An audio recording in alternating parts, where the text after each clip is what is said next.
بسم الله الرحمن الرحيم نحمده ونصلي ونسلم على رسوله الكريم وعلى آله وأصحابه وأتباعه وأهل بيته أجمعين أما بعد ہدایت النحو لیکچر نمبر 6 کا آغاز کرتے ہیں۔ اس سبق میں ہم انشاءاللہ تعالی اس میں مورب یعنی اس میں متمکن کی جو وجوہ اعراب ہیں، مختلف اعراب کی صورتیں ہیں، ان کی پہلی 3 قسمیں پڑھیں گے اور مفرد، تثنیہ اور جمع کی تعریفات کو دیکھیں گے انشاءاللہ تعالی۔ میں زوم ان کر لوں۔ جی، بسم اللہ الرحمن الرحیم۔ فصل فی اصناف اعراب الاسم۔ اس سے پہلے ہم نے اعراب کے بارے میں دیکھا تھا، اس میں مورب کے بارے میں کہ اس میں مورب کیا ہوتا ہے، اس میں مورب کی تعریف اور اس کا حکم، اور پھر اعراب سے متعلق چند باتیں پڑھی تھیں۔ اس سبق میں اسم کے یعنی اس میں متمکن کے جو اعراب کی اقسام ہیں وہ ہم انشاءاللہ تعالی پڑھیں گے۔ فصل فی اصناف اعراب الاسم، فصل ہے اسم کے اعراب کی اقسام میں۔ اصناف کہتے ہیں اقسام کو۔ وہی 9 اصناف، اور وہ 9 اقسام ہیں۔ الاول ان یکون الرفع بالضمۃ، اچھا پہلی قسم جو ہے وہ رفع ضمہ کے ساتھ ہو، یعنی حالت رفع ضمہ کے ساتھ ہو۔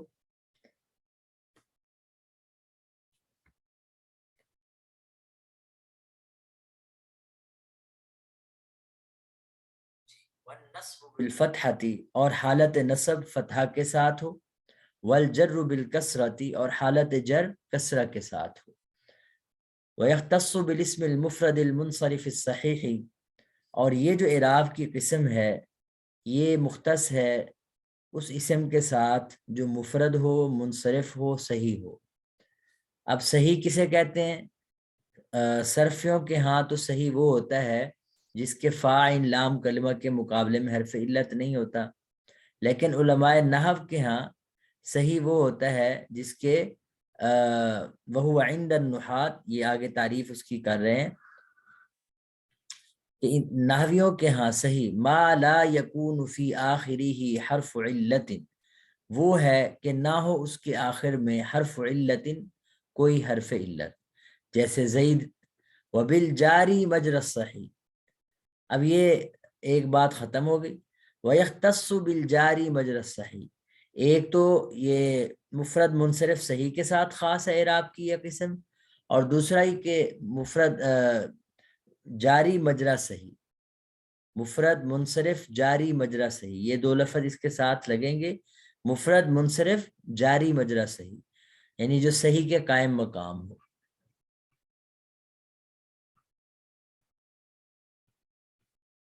وَهُوَ مَا يَكُونُ فِي آخِرِهِ وَاوٌ أَوْ يَاءٌ مَا قَبْلَهُمَا سَاكِنٌ، اور وہ ہے جس کے آخر میں واو ہو یا یا ہو، ایسے واو یا یا ما قبلہما ساکن، جن دونوں سے پہلے والا حرف ساکن ہو، جیسے دلو اور ضبی۔ اب دلون اور ضبیون میں ذرا غور کریں، آخر میں حرف علت تو ہے جو کہ صحیح نہیں بن رہا، کیونکہ علماء نحو کے ہاں وہ صحیح ہوتا ہے ما لا یکون فی آخرہ حرف علت، کہ جس کے آخر میں حرف علت نہ ہو۔ اب ان کے آخر میں واو ہے یا بھی ہے، لیکن ان سے پہلے والا حرف ساکن ہے، تو اس کو کہتے ہیں قائم مقام صحیح۔ اگرچہ یہ صحیح تو نہیں ہے لیکن صحیح کی طرح پڑھنا آسان ہے اسے۔ جی، وَيَخْتَصُّ، یہ یختص کا تعلق اس کے ساتھ بھی تھا، اس کے ساتھ بھی ہے، اور تیسری وَبِالْجَمْعِ الْمُكَسَّرِ الْمُنصَرِفِ، اور یہ اعراب کی قسم خاص ہے جمع مکسر منصرف کے ساتھ، جیسے رجال کا لفظ ہے، آپ کہتے ہو جاءنی زید ودلو وظبی ورجال۔ اب زید مثال دی ہے مفرد منصرف صحیح کی، غور کریں مفرد بھی ہے، منصرف بھی ہے اور صحیح بھی ہے۔ اور دلون مثال دی ہے جاری مجرا صحیح کی، اور ضبی بھی یہی مثال ہے، اور رجال مثال دی ہے جمع مکسر منصرف کی۔ اچھا، اب اس میں تینوں حالتوں، حالت رفع میں آپ دیکھ رہے ہیں دو پیش ہیں، اور ورأیت زیدن ودلون وظبیا ورجالا، اب یہی تینوں یعنی تینوں اقسام کی مثالیں حالت نصب کی ہیں. یہ حالت رفع کی مثال ہے اور یہ حالت نصب کی مثال ہے. وَمَرَرْتُ بِزَيْدٍ وَدَلْوٍ وَظَبِيٍ وَرِجَالٍ، اور میں گزرا زید کے ساتھ، ودلوٍ اور ڈول کے ساتھ، وظبین اور ہرن کے ساتھ، ورجالٍ اور آدمیوں کے ساتھ. مقصود یہ سمجھانا ہے کہ حالت رفع میں اس کا اعراب ضمہ آتا ہے جس کو دو پیش کہہ رہے ہیں، اور حالت نصب میں دو زبر آتے ہیں جس کو ہم یعنی فتحہ کہہ دیتے ہیں فتحہ کے ساتھ، اور حالت جر میں دو زیر آتی ہیں جس کو ہم کسرہ کہہ دیتے ہیں. تو یہ ترتیب تھی پہلی اعراب کی قسم. اب میں ذکر کروں کہ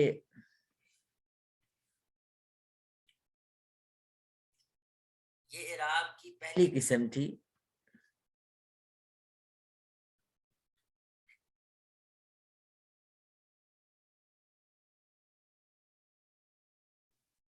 کہ حالت رفع میں ضمہ کا مطلب دو پیش یا پھر ایک پیش.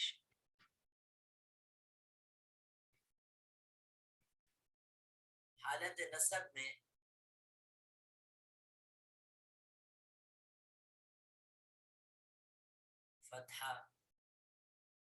فتحہ کا مطلب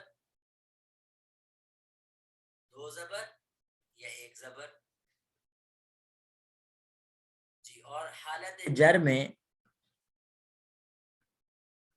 کسرہ کا مطلب دو زیر یا پھر ایک زیر. تو یہ اعراب کی پہلی قسم جس میں تین اقسام آئی تھی، مفرد منصرف. اچھا، یہ اعراب کے اعتبار سے قسم ہے، لیکن جب ہم اس میں متمکن کی تقسیم کرتے ہیں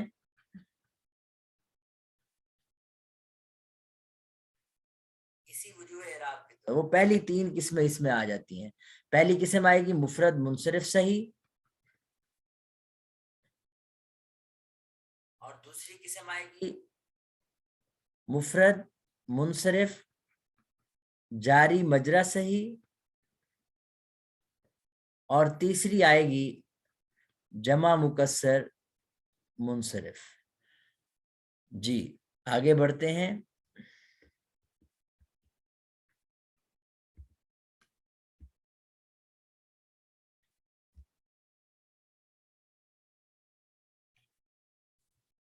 اچھا، تو یہ اب ذہن میں رکھیں کہ ایک ترتیب تو ہماری ہے اعراب کی ترتیب سے، تو مصنف رحمۃ اللہ علیہ نے یہاں جو تقسیم کی ہے، اور کافیہ میں بھی آگے ترتیب آپ پڑھیں گے تو اعراب کے اعتبار سے تقسیم کی ہے.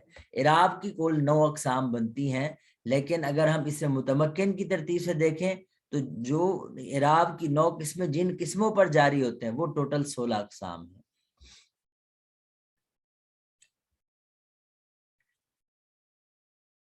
جی اب دوسری بات، کچھ مزید وضاحت طلب چیزیں تھیں وہ ہم ذرا دیکھ لیتے ہیں. مفرد تثنیہ جمع. مفرد کیا ہے؟ مثال کے طور پر پہلے یہ چند مثالیں دیکھیں. جاءنی مسلم و خالۃ، جاءنی مسلمان و خالتان، جاءنی مسلمون و خالات. اب یہ مفرد کا حالت رفع کی مثال ہے، اور تثنیہ کی، اور اس کے ساتھ ساتھ جمع کی. اسی طرح آپ نچلی مثالیں حالت نصب کی اور حالت جر کی ہیں. تو اسم کی دلالت کبھی ایک چیز پر، کبھی دو پر، اور کبھی دو سے زیادہ پر ہوتی ہے. تو عدد کے اعتبار سے اسم کے ہم 3 اقسام کرتے ہیں: واحد، تثنیہ جمع، یا مفرد تثنیہ جمع. اب یہ تقسیم بھی اس میں متمکن کی ہے، کیونکہ اس میں غیر متمکن میں جو ضمائر آتی ہیں، ہما، انتما، ہم، انتم، پر تثنیہ اور جمع کی تعریف صادق نہیں آتی. وہ تو ضمائر ہیں، ضمائر مبنی ہوتی ہیں، ان میں یہ جو حالتیں تثنیہ اور جمع کی ہوتی ہیں وہ وہاں نہیں فٹ ہو سکتی. جی واحد وہ اسم ہے جو ایک پر دلالت کرے، یا یوں کہیں کہ جس کا مدلول مفرد ہو، جیسے مسلم، خالہ، رجل، فرس. تثنیہ ہم اسے کہیں گے جو واحد کے آخر میں مخصوص اضافے کی وجہ سے 2 پر دلالت کرے. وہ مخصوص اضافہ کیا ہوتا ہے؟ الف نون کا یا نون کا اضافہ کر دیتے ہیں۔ مثال کے طور پر مذکورہ مثالوں میں غور کریں تو تثنیہ بنانے کے لیے مفرد کے آخر میں حالت رفع میں الف ما قبل مفتوح اور نون مکسور ہے، جیسے مسلمانی، دیکھیں ذرا، مسلمانی و خالتانی۔ اور جب ہم حالت نصب اور جر میں دیکھتے ہیں تو مسلمینی، خالتینی، یعنی اس میں یا مکسور ما قبل مفتوح اور نون مکسور اسی طرح ہے۔ تو یہ اضافہ جو ہے تنوین کے گویا قائم مقام ہے، اس لیے واحد کے آخر میں موجود تنوین کو تثنیہ اور جمع دونوں میں حذف کر کے اور اس کی جگہ پہ الف نون یا واو نون یا نون لگا دیتے ہیں۔ اب جمع کیا ہے؟ جمع وہ اسم جو دو یا دو سے زیادہ پر دلالت کرے، جو دو سے زیادہ پر دلالت کرے۔ انگلش میں یا اردو میں جو دو یا دو سے زائد پر دلالت کرتے ہیں ہم ان کو جمع میں لے آتے ہیں، لیکن عربی میں تثنیہ کا الگ صیغہ ہے، جمع کے الگ صیغے ہیں۔ تو جمع کی دو قسمیں ہیں، جمع سالم اور جمع تکسیر، لہذا دونوں کے بنانے کا طریقہ الگ الگ ہے۔ جمع سالم یا جمع تصحیح اس جمع کو کہتے ہیں جس میں مفرد کے حروف بالکل ویسے رہیں، جمع بنانے کے لیے مفرد کے آخر میں متعین اور مخصوص اضافہ کر دیا جائے۔ تو اب یہ جمع تصحیح مذکر یا جس کو جمع مذکر سالم کہتے ہیں، یا جمع تصحیح مؤنث جس کو جمع مؤنث سالم کہتے ہیں، اس کے بنانے کا، جمع مذکر سالم کو بنانے کا طریقہ حالت رفع میں تو یہ ہے کہ واو سے پہلے والے حرف پر پیش ہو اور آخر میں نون زبر کے ساتھ، اور حالت جر اور حالت نصب میں یا مکسور یعنی یا ساکن ماقبل مکسور اور نون مفتوحہ کے ساتھ۔ مسلمون سے مسلمون حالت رفع ہے اور مسلمین حالت جر ہے۔ کچھ باتیں میں نے یہاں ایڈ کی ہیں، اسی اجراء النحو کی حاشیے سے لی ہیں، کہ کسی اسم کو جمع مذکر سالم بنانے کی شرائط کیا ہے۔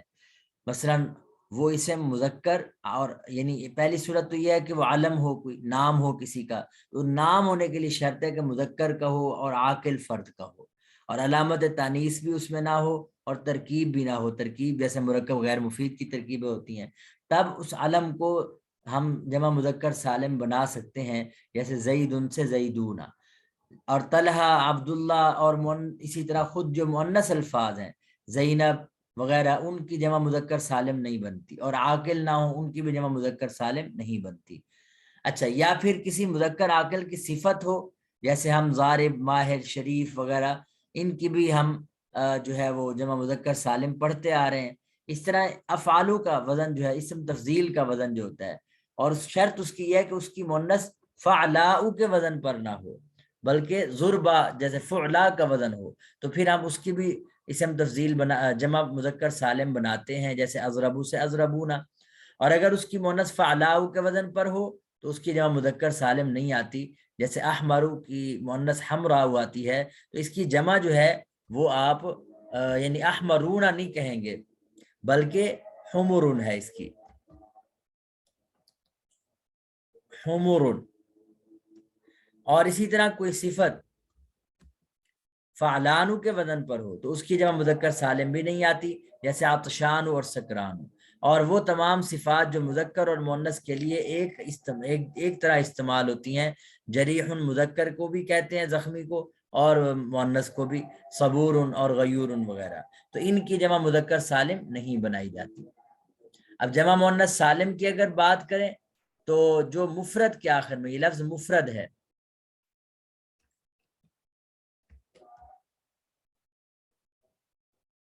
مفرد کے آخر میں الف اور تا کی زیادتی سے بنے، جیسے مذکورہ مثالوں میں خالتن سے خالاتن۔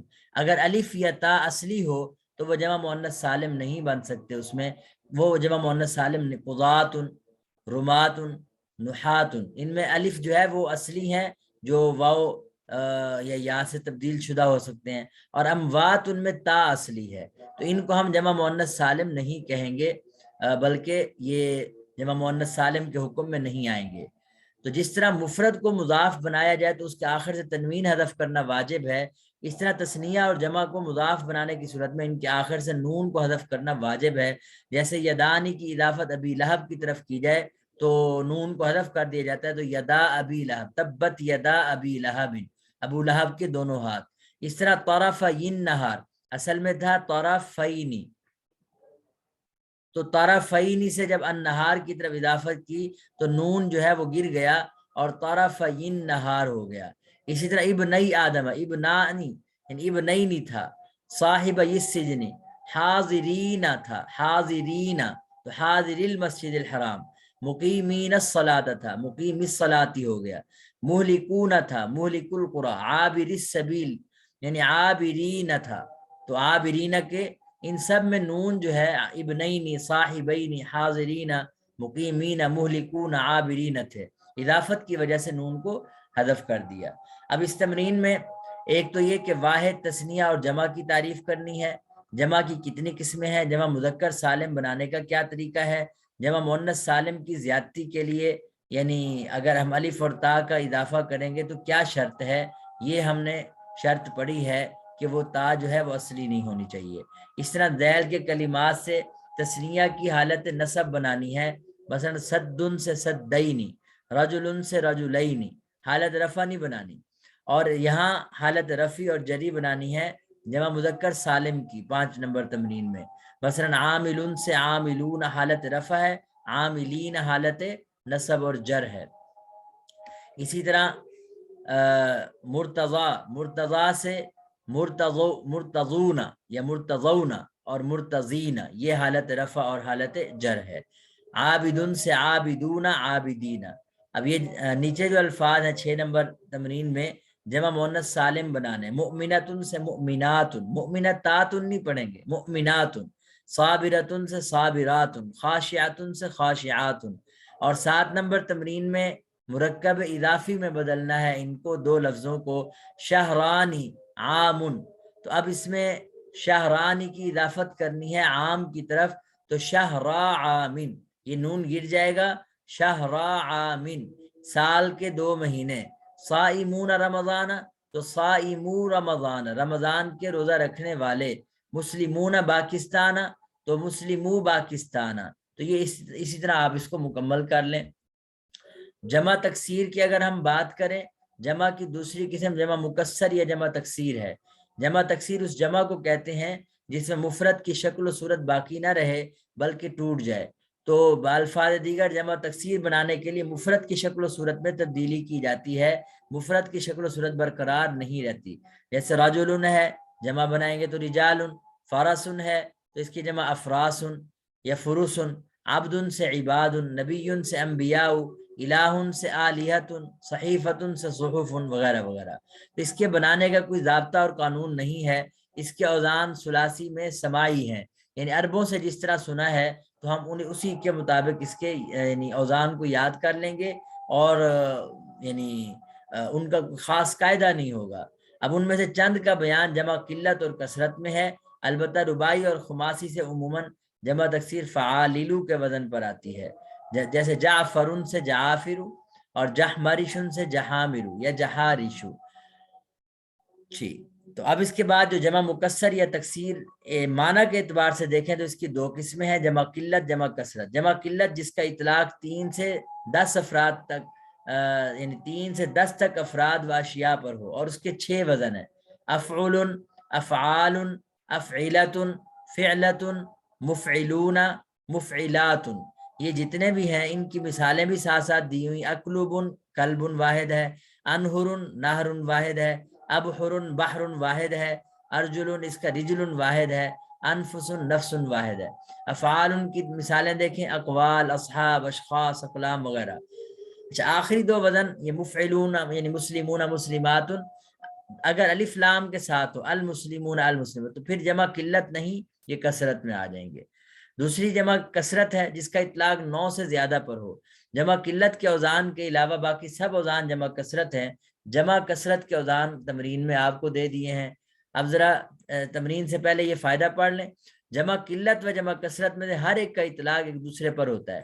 انا معکم انما نحن مستہزئون میں 9 مراد نہیں بلکہ زیادہ ہے. تو اس کا مطلب یہ ہوا کہ جمع قلت کو جمع کثرت پہ معمول کر دیا جاتا ہے کبھی کبھی، اور جمع کثرت کو جمع قلت پر بھی معمول کر دیا. علیکم انفسکم، انفس افعل جمع قلت کا وزن ہے لیکن یہ 9 میں محدود نہیں ہے. ثلاثت قروء جمع کثرت کا وزن ہے لیکن مراد 3 ہے، باوجود ہے کہ قرء کی جمع قلت اقراء موجود ہے لیکن پھر بھی جمع کثرت کو لایا گیا. تو جمع، اچھا یہ بات ذہن میں رکھیں کہ جمع قلت اور جمع کثرت ایک دوسرے پہ ان کا اطلاق ہوتا رہتا ہے۔ اب آ جائیں جمع من غیر لفظی، کبھی جمع اور مفرد کا مادہ ہی الگ ہوتا ہے، جیسے نساء امرأۃ کی جمع ہے، اولو ذو کی جمع ہے، اسے جمع من غیر لفظی ہی کہتے ہیں۔ ایک اور چیز، اسم جمع، یہ وہ مفرد اسم ہوتا ہے جو معنوی اعتبار سے جمع اور ظاہری اعتبار سے مفرد ہو، کولیکٹیو ناؤن جسے ہم کہتے ہیں۔ عام طور پر اس کا استعمال گروہ کے لیے ہوتا ہے، جیسے خیل، قوم، راحت، جیش، حزب۔ اس کو بھی ہم مفرد منصرف صحیح کی کیٹیگری میں لے جاتے ہیں اعراب کے اعتبار سے۔ جی، شبہ جمع ایسا اسم جو جمع کے معنی کو ظاہر کرے، اگر غیر ذوی العقول کے لیے تو عام طور پر مفرد کے آخر میں تا ہوتی ہے، جسے جمع میں حذف کر دیتے ہیں، ورقۃ ثمرۃ سے ورقن ثمر۔ اگر ذوی العقول کے لیے ہو تو مفرد کے آخر سے یا نسبتی کو حذف کر دیا جاتا ہے، الرومی المجوسی سے الروم المجوس۔ تو یہ شبہ جمع کا مطلب ہوگا ایسا اسم جو جمع کے معنی کو ظاہر کرے۔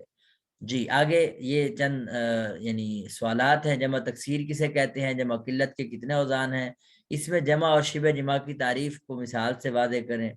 اب یہ دلچسپ تمرین ہے، 4 نمبر سے آگے جتنی بھی تمارین ہیں کہ ذیل میں جمع کثرت کے کچھ اوزان آپ کو دیے ہیں اور مفرد کلمات دی ہیں، ان کی جمع تحریر شدہ وزن کے مطابق ڈھالیں۔ فعال تو عبد سے جمع عباد، فعلان بلد سے بلدان۔ جی 5 نمبر تغیر بن نقصان و تبدیل شکل، جمع میں کوئی لفظ کم ہو جائے اور مفرد کی شکل بھی تبدیل ہو، تو جیسے رسول سے رسول۔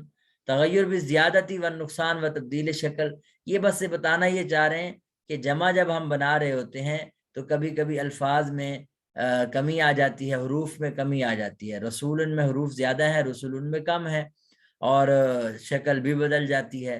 اور 6 نمبر میں بتا رہے ہیں کہ تغیر بالزیادتی والنقصانی و تبدیل شکل، یعنی جمع میں تینوں قسم کی تبدیلیاں واقع ہوں۔ ایک تو یہ ہے کہ حروف کی زیادتی ہو یا کمی ہو اور شکل بھی بدل جائے، جیسے غلام سے غلمان ہو، شکل تو ویسے ہی تبدیل ہے، اور لام کے بعد جو الف تھا وہ کم ہو گیا، میم کے بعد الف بڑھ گیا، تو شکل بدل گئی، حروف میں کمی بیشی ہو گئی۔ تو یہ ایک طریقہ کار بتایا ہے کہ جب ہم جمع مکسر بناتے ہیں تو اس میں ہمیں کیا کچھ کرنا پڑتا ہے۔ خیر، اب آ جائیں، یہ جو ہے نا وزن فعول، یہ جتنے بھی وزن ہیں ان کے مفرد آپ کو دیے ہوئے ہیں، آپ نے ان کو ایسا کرنا ہے کہ اسی وزن پر جمع بنانا ہے۔ فعول قلب، اب قلب کی جمع قلوب، شاہد کی جمع شہود، نجم کی جمع نجوم، فنون کی جمع فنون۔ اس طرح فعالتن، اس کی واحد دی ہوئی الفاظ کی ساحر، فاجر، کافر، آپ نے اس کی جمع بنانی ہے سحرتن، فاجرتن، کفرتن وغیرہ وغیرہ۔ تو اس طرح آپ نے مکمل یہ کر لینی ہے۔ اب آ جائیں اس میں متمکن بے اعتبار اعراب کی اگر ہم بات کریں تو یہ بات آپ پہلے بھی یعنی اس طرح کی سلائیڈ پڑھ چکے ہیں، تو جو ہم نے آج پہلی قسم پڑھی ہے اسی کی وضاحت انہوں نے کی ہے، میں نے اس کو اردو میں بھی اجراء النحو سے ذکر کر دیا ہے، آپ اس کو خود پڑھیں، یہ ساری باتیں وہی ہیں جو ہم نے ہدایت النحو کے سبق میں آج پڑھی ہیں۔ تو آج کا سبق ہم ختم کرتے ہیں۔ آج کے سبق کا خلاصہ یہ ہے کہ اعراب کے اعتبار سے ہم اسم کی اقسام پڑھ رہے ہیں جو کہ کل 9 قسمیں ہیں، اور اگر جن اقسام پر اسم متمکن کی جن اقسام پر ہم جاری کرتے ہیں وہ 16 اقسام ہیں، تو آج پہلی 3 قسم ان کا تعلق اعراب کی پہلی قسم کے ساتھ ہے، اس کو ہم نے دیکھا۔ سبحانک اللہم و بحمدک، اشہد ان لا الہ الا انت، استغفرک و اتوب